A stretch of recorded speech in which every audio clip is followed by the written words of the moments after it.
జనసేన అయితే గట్టి పట్టే పడుతుంది. పవన్ కళ్యాణ్ గారి అసంతృప్త, ఆవేదన, ఆగ్రహమా లేదా తన మొండితనమా? ఇదే రేపు తేలబోతున్నటువంటి పాయింట్.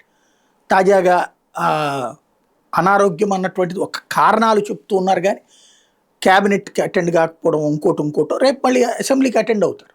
ఇక్కడ ఇష్యూస్లో తన పార్టీ పట్టు, తన పట్టు గట్టిగా పడుతున్నారు అన్నదే ప్రస్తుతం రాజకీయ పరిశీలకులకి అర్థమైనటువంటి అంశం. ఎలక్షన్స్కి ముందు చంద్రబాబు గారితో పాటు వేదిక మీద కూర్చుని పవన్ కళ్యాణ్ చెప్పినటువంటి మాట 30% సీట్లు తీసుకొని, మామూలుగా మీకు 40% దాకా ఉంది కానీ మేము 21కే ఎందుకు కన్ఫైన్ అయ్యామంటే జగన్ని గద్దె దించాలి, ఇబ్బంది కలగకూడదు అన్నటువంటి ఉద్దేశంతో అన్నటువంటి.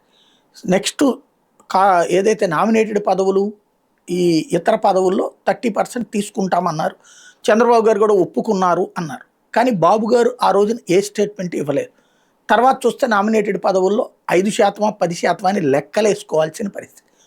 ఇప్పుడు ఎన్నికలు రెడీ అయినాయి. మొన్ననే విజయవాడ కార్పొరేషన్ మాకు కావాలంటూ జనసేన అక్కడే నాదెళ్ల మనోహరు, కందుల దుర్గేష్ వీళ్ళందరూ మాట్లాడారు.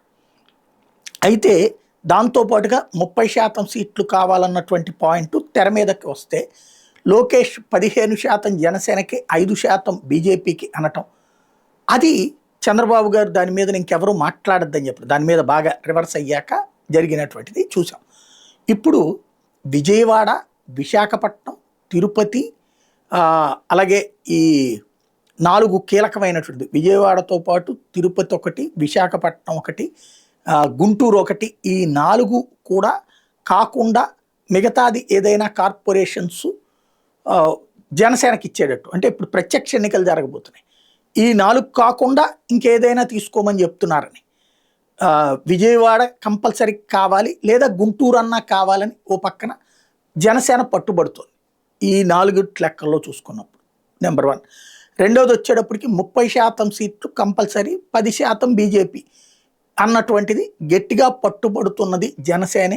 బీజేపీ కూడా అదే గట్టిగా డిమాండ్ చేస్తుంది. అయితే ఇంతకుముందు జరిగినట్టు ఏదైతే ఎమ్మెల్యే సీట్లలో, ఎంపీ సీట్లలో తెలుగుదేశం వాళ్ళని తీసుకెళ్ళి మళ్ళీ జనసేనలోని బీజేపీ తరఫున అభ్యర్థులుగా ప్రకటిస్తారా అంటే కాదు. ఇక్కడ క్యాడర్ గ్రౌండ్ లెవెల్లో బలంగానే ఉంటుంది.